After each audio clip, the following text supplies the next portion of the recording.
Powered by Sports Interaction, Canada Sportsbook. Welcome to Game Over Montreal. The Montreal Canadiens played a legitimate cup contender extremely hard tonight, forced overtime, which I know a lot of people are probably upset about, but hey, listen, they did the thing. They blew the lead in the last minute or so, and then they lost it in the shootout. So only 1 point to disrupt the tank so far. That's not so bad. Everyone's so anxious right now. I feel like the fan base is freaking out. Let's all calm ourselves down. There's freakouts about draft position, about who the Canadiens might pass up in the draft. Let's just wait until we're there. All right, we're not that at that point right now. We don't know where the Canadiens are going to pick. Don't know who they're going to pick. We don't need to make things more difficult to be watching this team. We've already watched almost 2 years of bad hockey overall, so why make it worse for yourself? Just think positive thoughts while you can, before you have to fret over bad decisions or bad fortune from a draft lottery. Don't worry about it yet. Worry about it when you have to. All right? So let's get into it here tonight. There's lots to talk about. Maybe Mike Pizzetta's best game in his career tonight. Jake Allen strong once again. Alex Belzil continually putting up production in a fourth line role. Just incredible play from him. Beauty assist from Drouin, and then Nick Suzuki. He's a bad man. We've got Lori Bennett with us tonight, who's going to be fantastic. We're going to talk about the game, talk about our collective anxiety as, the fan base. But before we get into that, you want to bet? Then get on the action at Sports Interaction. The boys of summer are back on the diamond, and March Madness is on deck. Bet pregame, live in play, or on one of our many prop bets. Sports Interaction makes it easy to deposit, play, and cash out. Head to sportsinteraction.com/SDPN, or in Ontario, download the app using the QR code right now at the bottom of the screen. It's on every screen across SDPN. You can find it very easily. 19 plus. Please play responsibly. All right, let's welcome in Lori. Lori, how you doing?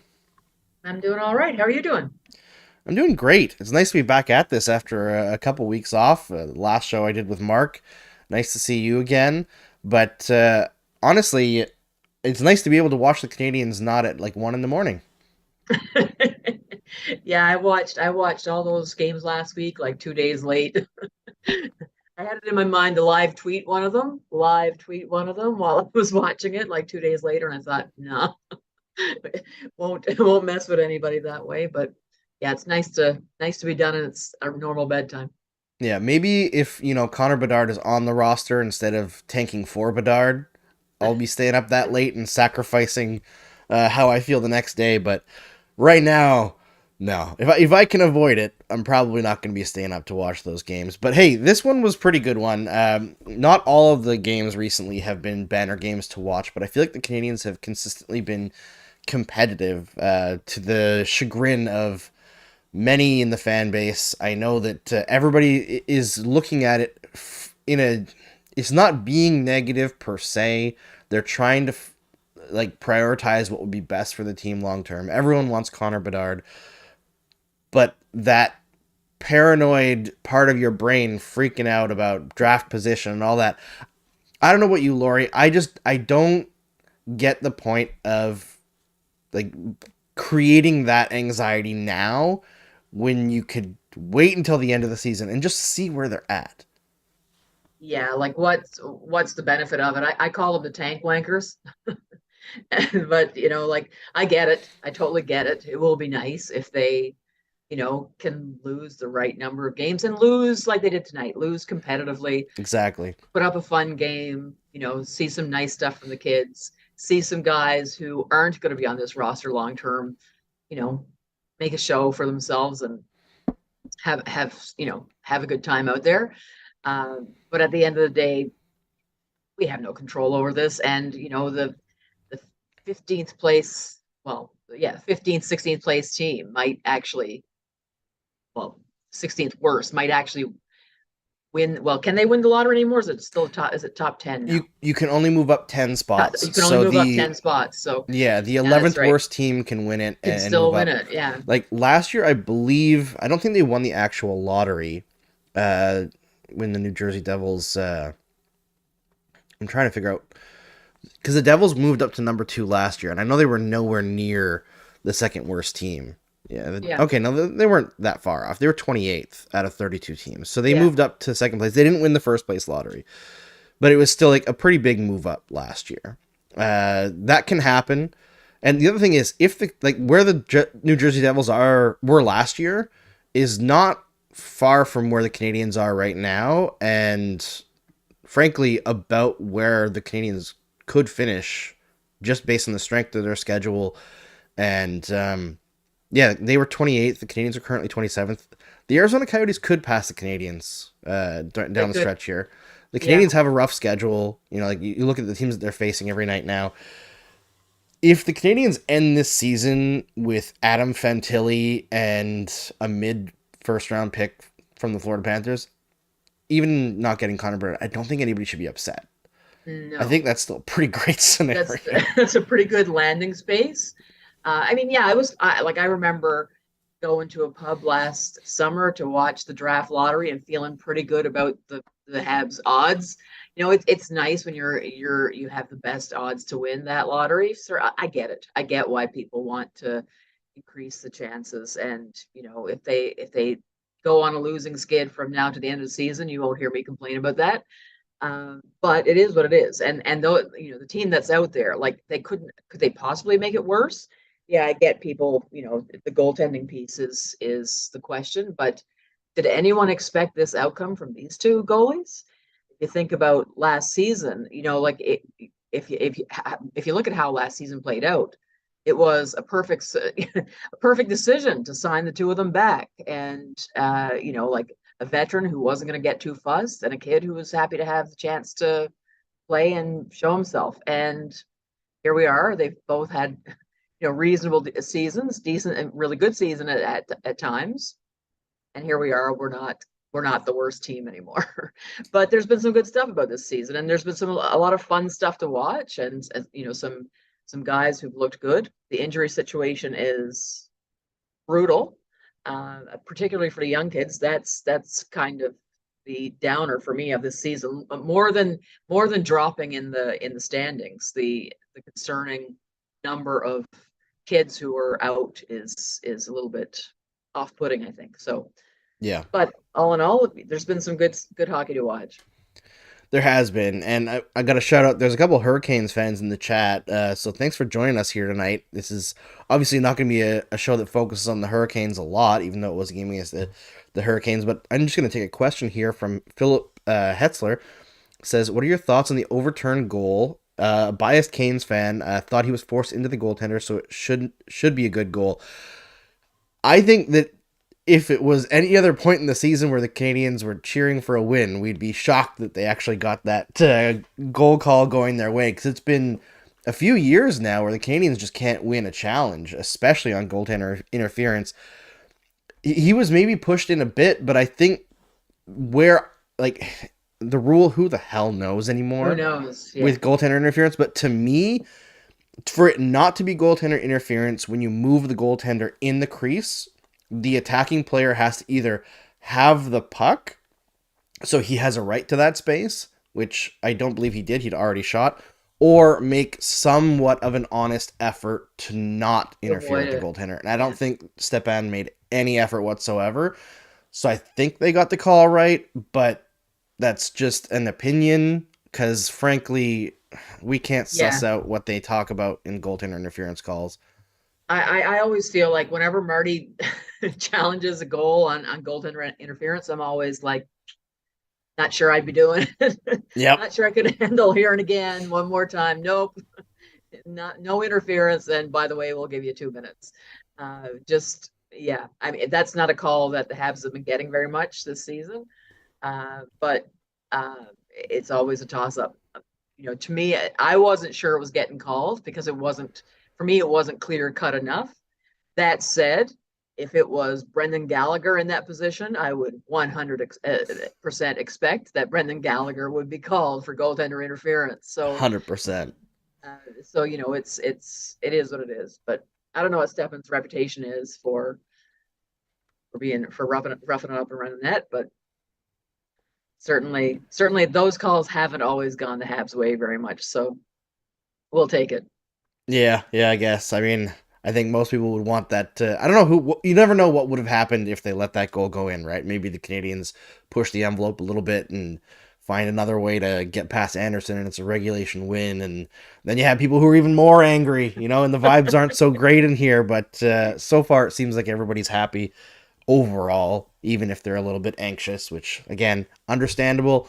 But I think we all need to take our temperature and cool down a little bit. But I will say one thing that's been, we talk about the youth being injured, and I do want to get into the injuries a little bit because I feel like I know we talk about it all the time, but we can't not talk about it, if you know what I mean. Yeah. Lori. It's such a big storyline. But I do want to say that Mike Pezzetta and Alex Belzile have been absolutely shockingly incredible creating that fourth line. And as much as Belzile gets like a lot of the credit, deservedly, for being such a hard worker and such a smart player and coming into this league at, I think he's 31 years old and pushing the envelope to the point where he looks like he should be a regular NHLer. Mike Pezzetta has changed a lot playing alongside Alex Belzile. He's gone from a guy who throws out a fight every few games and doesn't do much else to making hockey plays every game that are noticeable and have impacts on the game. I am really liking the turnaround in his game. For sure. And I think the last time, maybe it was Mark that was here then, but we talked about that fourth line in relation to Evans, Pezzetta, and Slafkovsky. They were, they had played the most. That's where Slav had played most of his games. And we talked about it not working for him. But the truth was that it wasn't working for anybody. Jake Evans had a terrible start to the season. Yep. And Pezzetta looked like the guy that we saw last season did not show up at the beginning. It was just a poorly formed fourth line, in my view. And so now he's playing with guys who know what their job is, and and it's comfortable, and nobody's outworking those guys. And they're having fun, and Belzile, like he's got the work ethic and the smarts that if he had just a little bit more skill, he could be fantastic. Like he thinks the game well, I think, and no one outworks him. So you gotta love those guys getting a look, because you don't know how many more looks they're getting, in all honesty, or how long their stay is going to be. The other guy that's looking really good is Ullinen. I mean, he looked good again tonight, but he's been making the best out of his stay as well. He has, and a really big uptick in his play recently. Hit the post tonight, I believe, and had some really nice setups as well. The Suzuki line looks good with Ullinen and Harvey Pinard there. They could have had a few goals tonight, right? If the puck just goes slightly one way or the other, or bounce goes the wrong way for the Hurricanes. Really strong night from them. We got to talk about the injuries. I'm trying to think of what we should talk about Drouin first. I feel like there was like a debate online about whether or not he actually meant to pass that puck. And I was like, can we just give him something? Like, does it have to be a referendum every time this guy makes a play? Like, so I just gotta tell let him cook. I think it was the defender that. See, the defender did get his stick there, but if you watch, like, I went through frame by frame because this guy kept on adding me and he was annoying the hell out of me. If you watch frame by frame, by the time, like, the puck is knocked, but it's already going that direction. So it just kind of sped it up back to Hoffman. So I think, yes, the defender did get the stick on the puck, but I don't think that it changed what would have happened necessarily. Maybe the puck doesn't get to Hoffman as quick, but I think Drouin recognized where that puck was going, where his room ran out, and was shoveling it back towards Hoffman in the first place. Because you can see him kind of half shoulder check and then shift his shoulders to make a pass backwards. Yeah. But yes, the defenseman did get a stick on it. But man, it's crazy how like every time Drouin does something good, you've got to have like 50 people being like, well, it's because he ran out of space. You're like, well, it's like it happened. Things like that Yeah, happen on every play. Like every play in hockey is like a bundle of mistakes packaged into like one thing that bounces one way or the other way. And if yeah. this didn't happen, this wouldn't have happened. Of course, The but he poor made a guy good is point. like Shakespeare took over to NHL, right? He's just a giant tragedy in Montreal, and that's, the skill is there for sure. Everybody knows that, but it just hasn't really, it feels like a chapter just waiting to read its way out, and It does, I, yeah. yeah, it does, and you'd like to see him at least. To me, lately, he looks like he's having fun, so Yes, that's he a real does. plus. And there were some times when, man, it looked like every game was a misery for him. But the last few games, since he's come back from injury, it looks like he's having fun, and that's when he scored the goal the other night and celebrated like it was his 50th of the season. It was like it was like, thank God the kid is getting a chance to enjoy hockey again. And that, there was something really genuine in that he knows what his struggle has been, and like not being too, not too much ego about it, that he could still celebrate his first goal of the season after a long time. Good for him. 100%. Trizak nails it here. He says, it was a pass instead of a shot. Of course, Drouin meant to do it. That's going to be the final word on that. All right. Let's talk about the injuries a little bit because we'll talk about that. Then we'll talk about the end of the game and who made some good plays. And, I want to talk about Mike Matheson a little bit because, man, has he ever been fantastic. And Nick Yeah. Suzuki as well. But there was a comment earlier, like as soon as we started the show, um, I think it was, who was it from here? Yeah, okay. Alex David says, Habs medical staff get a lot of flack, but does Martin St. Louis really need to grind Suzuki for 24 minutes? Risking injury from overplaying is nonsensical during these garbage time games. I totally get where that's coming from. However, Nick seems invincible. And A little maybe, bit. that only happens until he's not, but he's currently the Canadiens Iron Man, and it's from his first game onwards. Yeah. And he's the only person on the team who didn't even get COVID, which I don't know how. Like, the immune system this kid has must be incredible. But I think part of it is like Suzuki thrives doing that kind of stuff. Like, maybe he gets a little tired towards the end of the game, but then, like, you look at that effort in the shootout, and it looked like he'd barely played a shift. Yeah, I mean, like, I don't know what you do there really. Like, I've heard the argument in terms of preserving Suzuki in terms of health. I've heard it in terms of, like, you're not promoting the tank here if you're overplaying Suzuki. I get it, but there's also the reality of what's the role. Like, this is supposed to be a developmental season. What's the role that they expect Suzuki to be playing year after year? And I think the other piece that's, they're also looking at guys like RHP and Ylönen to see if they do have a future in the NHL, and see what they can bring. Well, playing those guys with Belzile to try to make that determination is probably not going to create the picture of where those guys are going to be. But I mean, not that they're likely to play on a top line with Suzuki either, but you want to give them some support to get a sense of what they can do. And I get why Marty does it. I think there have been a few games where it's like, okay, Marty, like, this is getting a little silly, but generally he keeps them around that 23 sort of mark. And um, yeah, I get what he's doing with that, but I also get the argument of we can dial it back a bit. Yeah, and I think it's important to remember also that like for a little bit over 4 minutes of that is power play time, Yeah, where you're not necessarily yeah, taking checks, and another 122 is shorthanded time, which like I don't, they're running out of guys to use, and that's the other thing. Like they're running Drouin right now as a center. Drouin's not a center. He's playing no, well, but he's not a center. You know, Christian Dvorak is not earning ice time, frankly.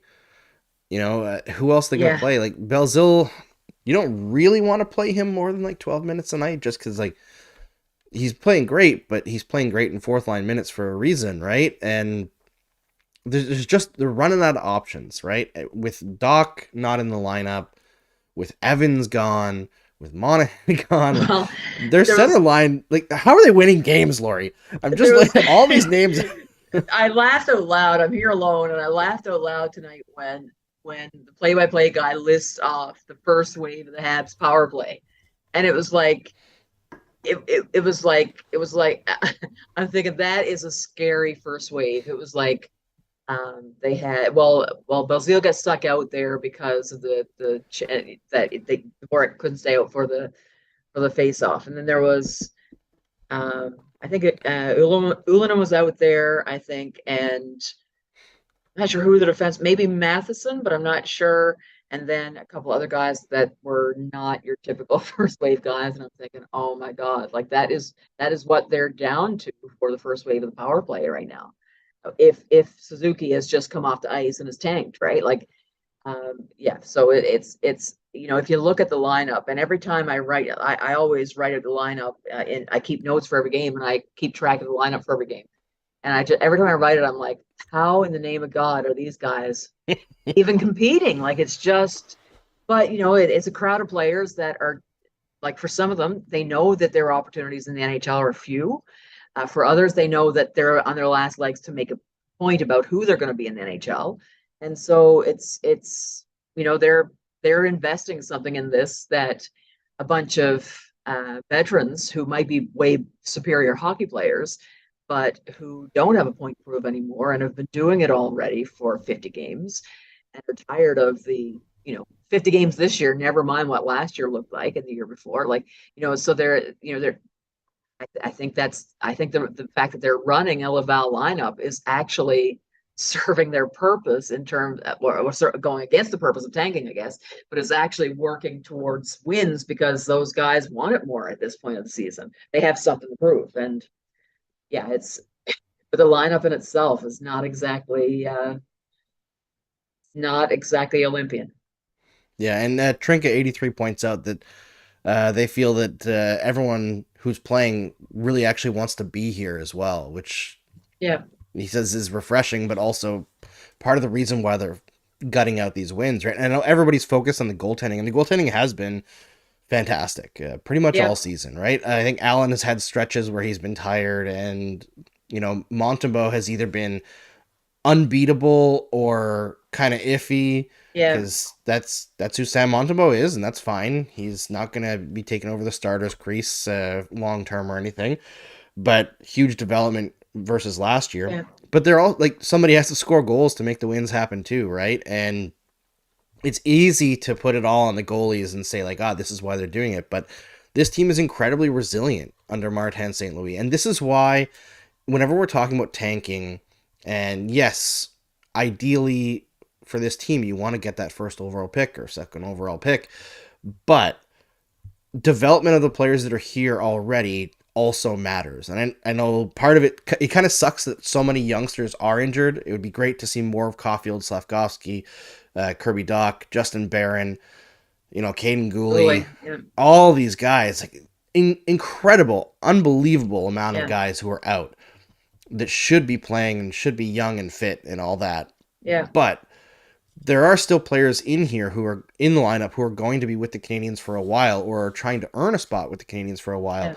And I think maintaining that attitude of competitiveness for guys like, I don't think it's a problem for Suzuki, or even Harvey Pinard, but guys like, I don't want to say it's a problem for anyone, but team cultures, when they get into that losing attitude, it gets bad, right? Like we've seen, remember when Ryan O'Reilly was in Buffalo and they were tanking, he was like, he full on lost his love for the game, didn't want to play anymore until he got traded. So not having that situation happen in Montreal does have value. Like, look how long it's taken for the Buffalo Sabres to build a team again. I know Mark Dumont's here in the chat, and I read an article from him earlier today where he was taking a mailbag questions, and he was saying the Canadiens need about like 5 more years to be like in contender territory. I don't think it's going to necessarily be that long, especially if they get one of those top picks in this year's draft. I look at the pieces that they actually have already, and there's going to be a lot more development that happens in short order, I think, than people realize. especially with the prospects that are currently in junior making the step Yeah. into Laval next year. Like, this team is maybe 2 years away from pushing for the playoffs. Maybe less. Like, if they get Bedard next year, and I heard a rumor of something possibly happening in the UFA season, if those two things happen, they might be back in the playoff hunt next as soon as next season, which is crazy. I agree. Like if you think about it, Andrew, like just think about they started the season with Matheson injured, and he's been fantastic. Like if he had started the season with them and they were healthy, like if they had avoided even a couple of the significant injuries, like if Monahan had stuck around and Matheson had played all season, those two changes alone would have really, like the spot we're in now for drafting, it would have been worse. And that's not with a much more superior team. Um, they're gonna be adding, and I don't know if they're gonna be out, buying big time in UFA space anytime soon. But yeah, what if that trade happens that shall not be named? But if that trade happens, that changes the landscape considerably. If that trade happens and they're even able to land, if draft at 6 or 7, and that player is ready in a couple of years, um, and then at if that player is ready in a couple of years, and by that time they're dipping into free agency, and guys have developed for a couple of years, I think there's real possibility that they're readier than we think in 2 years from now. Um, I wouldn't write off making the playoffs next year. The challenge with making the playoffs next year is that the East is surging, right? That's Yeah. that's that's the, they have that's where their challenge is going to be. But this is a better team than it's looked because of injuries and core injuries, and and they're still missing a couple of significant pieces that they have potential to fix quickly, really, if they want to. Um, so we'll see where that goes, but Yeah. And I, I I think don't think one, it's 5 years. It might be 5 years to be a true contender, but five which years was to what Mark be, was saying, but yeah, yeah. yeah, yeah. But I think they're going to be playoff ready quicker than any of us imagined. That's Yeah. Well, I think a lot of that's going to come from just the defense, right? Like, watching them this year, who would have guessed that they would ever be this competitive with four yeah, rookies at a time on defense, right? It's just no team's ever done it. And yeah, if all those guys continue to take steps, which of course is a big if because development is not linear. Some guys will take steps back next season. Some yeah, guys might fall out of favor and end up not actually being NHL players, right? But the amount of defensive prospects that they have that are pushing the envelope is extremely encouraging. And as the development happens up and down, trending towards up, if the Canadians are as good at development as we think they are with Adam Nicholas and all that, yeah, it's going to be big steps taken on the defensive side. And then they have their forwards coming up after that from the recent couple of drafts here. Um, it's going to change a lot, but Matheson, I think, is the holdover on defense. Like, David Savard, I don't think yeah, anybody expects to be here past his contract. The last year will get dealt. Edmondson, I would assume, is going to get dealt in the summer or next year at the trade deadline. But Mike Matheson is an absolute steal on that contract, and you're now seeing people, now that he's healthy, talk about that trade. And I think they're forgetting how good Jeff Petrie was, but just based on age and style of play, it does kind of look like a steal for Montreal at this point. it was smart, and frankly, I mean, even when the deal happened, and I didn't know a ton about Matheson, but I will say that from watching him prior to his time in Florida, he was a guy that I kind of liked, for the Habs to be looking at. But I wasn't clued in that he would be this good, I don't think. But it did occur to me he just had what they were calling a breakout season in Pittsburgh, and now they're trading him for an older player, and who's clearly, like, reaching the last years of his playing career. He's not a spring chick. He was very strong with the Habs, but he gave his best years to the Habs, Yes. and um, maybe they were thinking maybe it fell along the lines of they were bringing or keeping the band together with, bringing back Letang and trying to, you know, satiate that crowd for another little while longer, but they might have preferred to keep some young blood in there instead of bringing in another older guy. At the time, I thought this doesn't look like a very smart deal for Pittsburgh, but I didn't imagine how strong a deal it was going to be for Montreal. And it was clever. I thought about it all through the trade deadline when everyone was like, trade Anderson, trade Anderson, trade Anderson, and it was like, come on, like they did not just watch what he did with Petrie, like he managed to bring, we waited forever for that deal to happen. And it was that deal took a while because of the nature of how, Petrie wanting to leave and everyone knowing it and everything else. And he still managed to come out on top of that deal. And, when the time is right, Anderson will move along too. And, there will be a return at that point. But I'm not sure what Hughes has done just yet to get that sort of trepidation from the fan base, but Matheson is not it. He's looking really good. Yeah, I agree. And that's why I kind of was shocked at the reaction to the trade deadline, right? As everyone was like, oh, they didn't get anything really. I thought Guryanov was good asset management, even if he may not be, a great player per se. But the patience that he's shown on essentially every trade that he has made, what I get from Hughes is like he names his price and then he sits around and he'll field offers and he'll say, but I'm not moving. Yeah. It's not going to happen. I'm not moving. This is what I want. This is what I'm going to get. And eventually somebody will bite because he just has to wait for one of 31.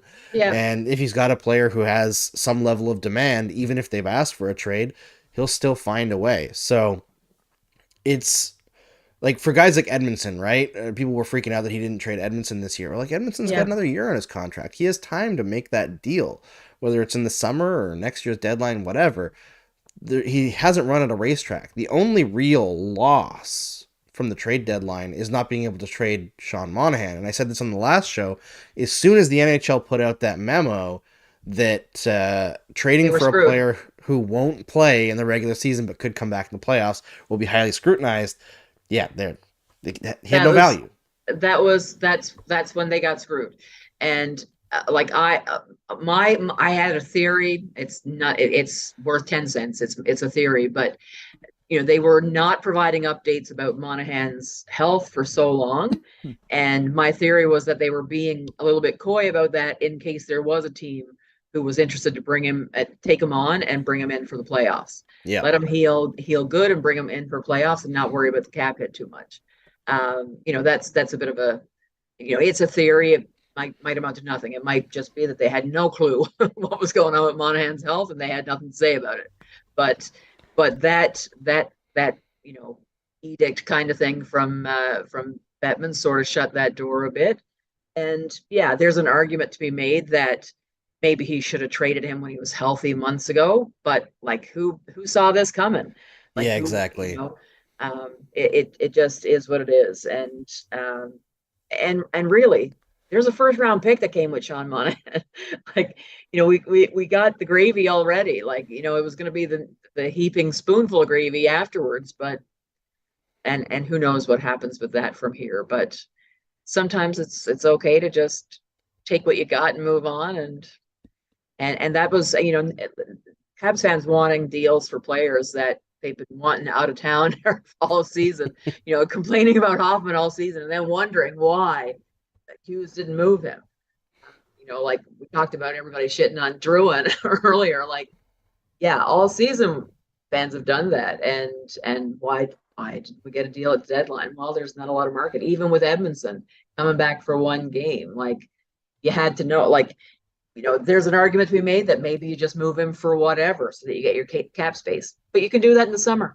That's the deal that you can do in the summer. Exactly. So Hughes obviously made a decision that what he was getting offered for Edmondson wasn't worth, turning it bottom up for the team. The team loves him. He loves being there. Wasn't worth it for them, and they could probably get just as much in the summer. So why not wait it out to the summer and leave it alone? But I've not lost faith that this crowd knows what they're doing. They might give me some cause to change my mind before the year is out, but right now I'm still feeling pretty good about the direction they're going in. Yeah, I feel like you're on the nose there, and before we talk about Nick Suzuki to kind of finish off the show, I do want to talk a little bit about the trepidation that the fan base is now having over the rumors that the The pick. Canadians are obsessed with size. Because you look at the players that the Hughes organization has brought in, and Slavkovsky is big, and Guryanov is big, and Doc is big, and Barron is big. I Yeah, guess, but I think one thing that sticks out to me of all those players is they're all highly skilled as well. Like, I don't there is think the that. Canadians are trying to Yeah, find guys who are just coke machines like the Bergevin regime too. And I know that yeah, part of that is, people thinking of like the McCarron draft, right? And they're having yeah. like sports PTSD from it, and thinking like, oh, if they're undervaluing skill for size, that's a big issue. But I don't know if you watched it, Lori, but the Canadians put out a video last year for the draft, and they were talking about their draft strategy, and they had Chris Boucher in there, who I know very well. He's a friend of mine who's their head of their analytics department. And they did mention size as a factor in their drafting in between Yuri Slavkovsky and Shane Wright. But one thing that Chris noted was if drafting a big player up high allowed them to ignore size the rest of the draft and take the best talent available, it might be the better draft strategy. And guess what happened? They took a bunch of players who are Or not that small. big, Yeah. who have incredible amounts of skill and high level NHL potential. Philip Meshar is not big. Owen Beck's not big. Lane Hudson is It's the definitely size of not this big. coffee mug, Yeah, but setting NCAA records for yeah. point production. Vinces Rohr plays big, isn't that Plays big. small. Yeah, I think Adam Engstrom is kind of big. Yeah, oh no, he's only 6 foot. So like all these guys, and they drafted so many players in that draft class. Like I've talked to experts. Yeah, Cedric Guindon is only 5'10", who say like this is an incredible draft class. Jared Davidson, who has put up. Nobody talks about this kid. 73 points in 53 games in Seattle this year in the WHL. He's only 6 foot. Like all these guys that yeah. they went and picked. Yes, the number one pick would be fantastic. And, I think the big thing that has everyone freaking out is the TSN list with the Colby Barlow and the rumors that they're interested in, I think, Dvorsky. I think they're going to get a great player in this draft. Two, Yeah. really, because they've got 2 first-round picks. They're going to probably make bank on the rest of the draft picks in the draft, too, just because we've seen what they can do last year. Is there maybe a little bit of too much bias towards size? Could be. Could But be. you know what? Almost every single franchise in the NHL thinks the exact same way. Well, I mean, the reality is like this isn't Douglas Murray. Like this isn't Michael McCarron. Like like you don't want to be drafting size for the sake of size. But if you've got an option between big and skilled and small and skilled, um, if all else being equal, size doesn't hurt you. And they've got a lot of small players already. Like they've already got Caulfield, Gallagher, who's not going to be going anywhere anytime soon. They're likely going to be adding Farrell to the mix. Mishar is if he's making it, he's small. Um, they need to be balanced, and I think that's the point that Hughes made that he's not afraid of small players. He doesn't want 20 small players, and they've already got they're already imbalanced towards small, or they were when they took over. That's a little less so with Slavkovsky and Doc added, but they've been sort of tilted a little bit towards small in terms of their prospects for a while. So I'm not that concerned about that, and like it's early. The draft lists change a fair amount between now and the summer. Um, as long as they're looking at this in terms of wanting to add size and skill, sure, I'm with that. the theme that I see with them, I think they have a really high value for hockey sense and intelligence, and I think that's the things that we'll see with their picks. Um, and I think they're guys that they're not afraid that even if you are TSN does have you down as number 5 or 6, if they don't see in you the combination of things they want, they're not going there. I think they have the confidence to go with what they think is the right way to go. Um, but we'll see. I mean, certainly, certainly they won't have the unless they win a lottery. At which point, I don't think it is going to be. I don't think they're going to turn down Connor Bedard because he's not tall enough. Yeah. Uh, but otherwise, the rest of the picks, I don't think they're going to go so far off the board that people are going to be losing their minds after the top 3 or 4. There's a lot of question marks about who's placing who where. So let's wait and see how it all plays out. They're certainly not going to have the reaction they had when they called Slafkovsky's name. Uh, that whole shock value there. So I don't think it's too Well, much to worry about just yet. They might, because the consistent rumor going around is that if they draft 7th, and he's available, they wouldn't take Matvei Michkov. But I don't think, if they do make that decision, I do think it's a huge, huge mistake. It would be the first big blight on the Hughes regime. Mm. But if they do make that choice, I really don't think it's about size. I think it's about other factors more. It will be size. about the political issues. Yeah, I mean the political issues, the contract that's 4 Yeah. more years after his draft year. You're getting a player at 22. Do you have to, marketing wise, you're losing money by not being able to market that player for 4 years. As much as people don't want to hear it, that 100% is part of it. Yeah. Jeff Molson probably deny it, but it's 100% part of it, especially with the Montreal Canadiens.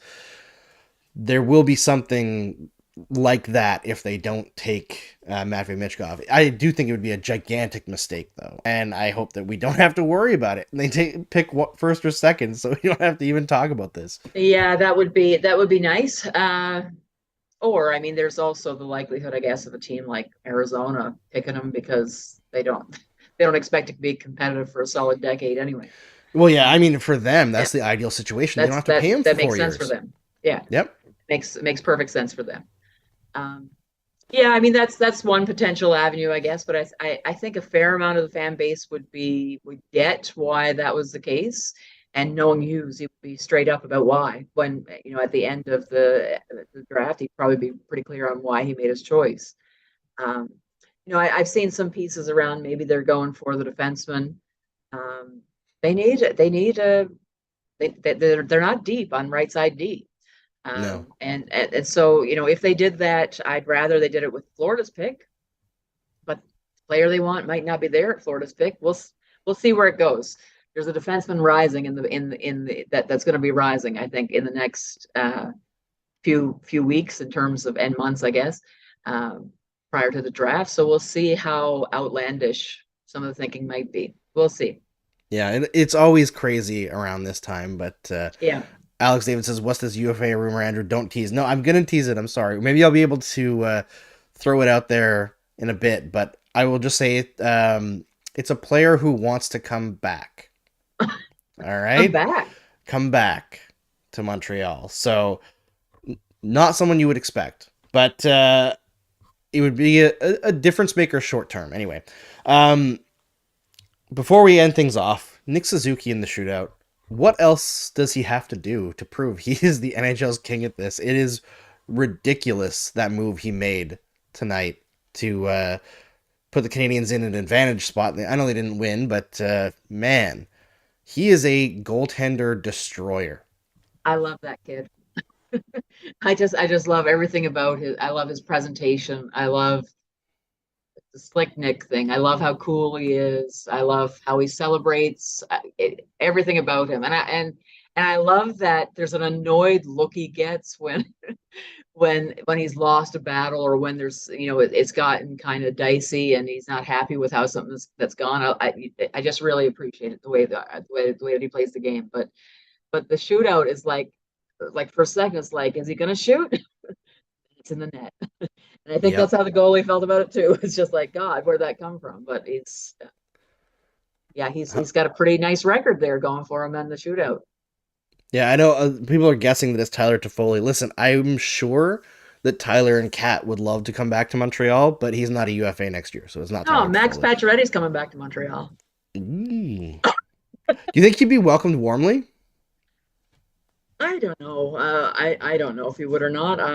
I don't know why he wouldn't be. I mean, God knows, and like none of us know the full story of what happened around his departure. We know that there's a long list of players that left on slightly less than friendly terms during Bergevin's tenure. So I'm not prepared to place all the blame in one place. I mean, there is that book that was published that would suggest that he was less than a solid teammate, but I don't know. For short-term contract, I would have no issues with Max coming back. Yeah, I wouldn't either, especially if it's at a decent number, right? You'd Yeah. have to take a haircut, but King Yeah. Illinois says, Brian Giunta. Hell yeah, bring him out of retirement. He can still skate, I'm sure. All right, that's all we have for you tonight on Game Over Montreal. Thanks so much, Lori, for joining us. Thanks, everybody, for tuning in. It's always fun to chat with some amazing Habs fans in the comments and amazing analysts like Lori across from me. And Mark, of course, in the comments as my regular co-host. Lori, before we head out, make everybody know. Tell everybody where they can find your work. I'm Lori 10 Habs on Twitter, and you can find my stuff at habadder.ca. But I also write for an East Coast publication, hard copy and online audience as well, wreckhousepress.com. Excellent. All right, everybody. Thanks so much for joining me here. We'll see you again on Thursday. I think it's the Habs taking on the Devils, is it? No, the Rangers. Oh, yes. Next game, I'm welcoming on Shayna Goldman is going to be here. So that's going to be really hype. And stay tuned to SDPN tomorrow because there will be a very special one-off show that we're putting together. It won't be live. It'll be premiered on YouTube sometime in the evening, or maybe even the next morning, for Women's History Month and International Women's Day, with all of our women contributors across SDPN, except for a couple who were too busy to make it, and special guests like Rachel Dory and Allison Lukin talking about women in sports. So it's going to be super fun, and about an hour, really worth it. You'll all enjoy it. So stay tuned for that. We'll see you then. Powered by Sports Interaction, Canada's